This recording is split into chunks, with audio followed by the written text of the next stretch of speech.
In the 1780s, the skies over Paris transformed into a stage for audacious scientific experiments, as pioneering aeronautical inventions ignited an unprecedented public craze for flight. This period was marked by a fervent belief in the power of human reason to conquer nature, culminating in spectacles that blended scientific marvel with popular entertainment. The story of flight in France begins with the Montgolfier brothers, Joseph Michel and Jacques Etienne, from Annonay in the Ardèche region, who ran a renowned paper-making factory. They were the pioneers of hot-air balloon technology. Their Montgolfiers were innovative large globes crafted from sackcloth, lined with layers of paper, and encased in an outer netting from which a basket was suspended. The principle was simple yet revolutionary, filling the globe with heated air which, being lighter than the surrounding atmosphere, would cause it to ascend. Their initial successful test flight on December 14, 1782, paved the way for a public demonstration in Annonay on June 4 next year. The Academy of Sciences, upon being informed of this groundbreaking invention, decided to sponsor a test flight backed by government funds.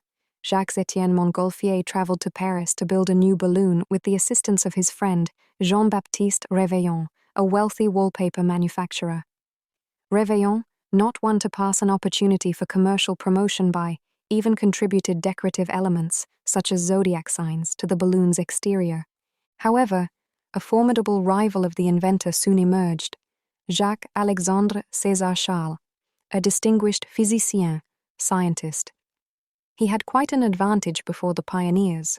Unlike the Montgolfier, Charles grasped the potential of air inflammable, hydrogen, understanding that it could be controlled with valves and would be significantly more effective than ordinary hot air. His charlières, constructed with the help of his students, were made of rubberized silk. To finance their ambitious endeavor, they shrewdly sold advance tickets to their launch at 3 livres each, quickly filling the subscription and depositing the funds. No, not at a bank, but at the fashionable Café du Caveau. On August 27, 1783, despite a pre-launch spat with Jacques-Étienne Montgolfier, whom Charles refused entry to protect his secret, and even heavy rain, the unmanned hydrogen balloon soared perfectly into the sky. It landed 45 minutes later, 19 miles north of Paris, near the village of Gonesse, where it terrified local peasants who mistook it for a monster. They reportedly attempted to subdue it with pitchforks or stones, only to be pacified when a curate discovered a notice requesting its return to Paris. Its triumphant recovery in Paris provided an opportunity for Parisians to mock the ignorance of country folk. The rivalry between Montgolfier and Charlière fueled public debate. It was a rare coffee house that was not abuzz with the rumors of the opponents' experiments. At first, it seemed like the Montgolfiers, with their larger man-carrying balloons and support from the Academy and government, had won. They have performed a significant experiment at Versailles on September 19, 1783, before the king, queen, and court.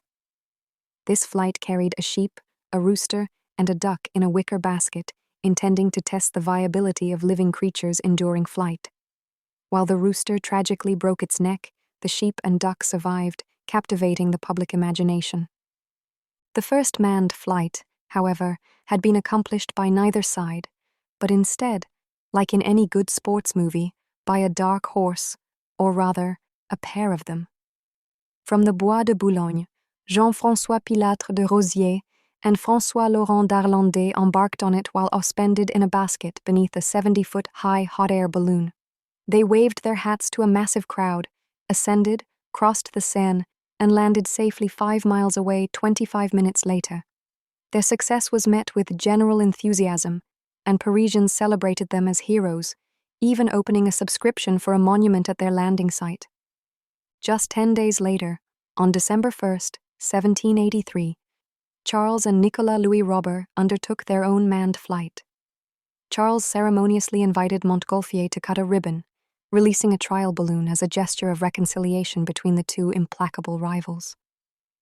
The event led to widespread celebrations, ballads, and Charles being carried on shoulders as a popular hero.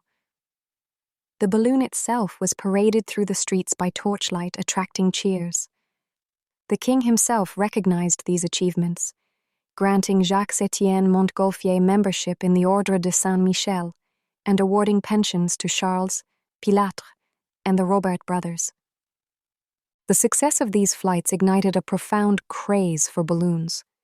Balloon designs permeated Parisian culture, appearing engraved on prints, inlaid in furniture, sewn onto hats, designed as puffed-up sleeves, combed into coiffures, baked into candy, and carved as toys.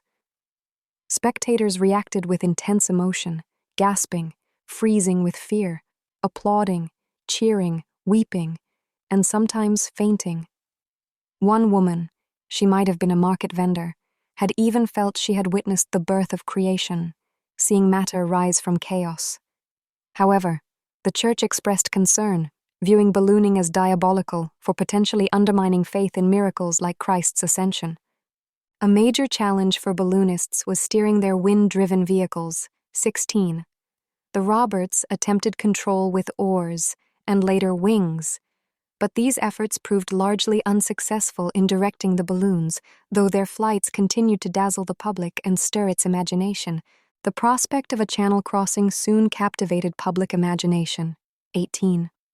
Jean-Pierre Blanchard, an inventor who had previously attempted to build a flying boat and failed, leading to the birth of a satirical play about his efforts, had found a courage to try again. He adapted his design for hydrogen balloons and successfully impressed authorities to secure permission for a flight from the Champ de Mars in March 1784. On January 10, 1785, Blanchard, accompanied by American Dr. John Jeffries, achieved the first channel crossing, landing near Calais, France, an event that caused great acclaim in Paris. Some people even claimed that transatlantic flights were surely next. Well, they'd have had to wait a century and a half, but the enthusiasm is rather admirable. Not one to be left behind, Pilatre de Rosiers attempted a channel crossing in the opposite direction on June 15th. However, something went terribly wrong. The balloon caught fire and crashed 3 miles from Boulogne, killing both Pilatre and his companion, Pierre Romain. This devastating incident meant that balloons now had martyrs as well as their heroes. Despite the declining public fervor, the ballooning phenomenon left an indelible mark. It reinforced a burgeoning faith in science and human reason, demonstrating that man had conquered the air, and that the natural world was amenable to human mastery, fostering a collective belief that in the coming new era, anything was possible.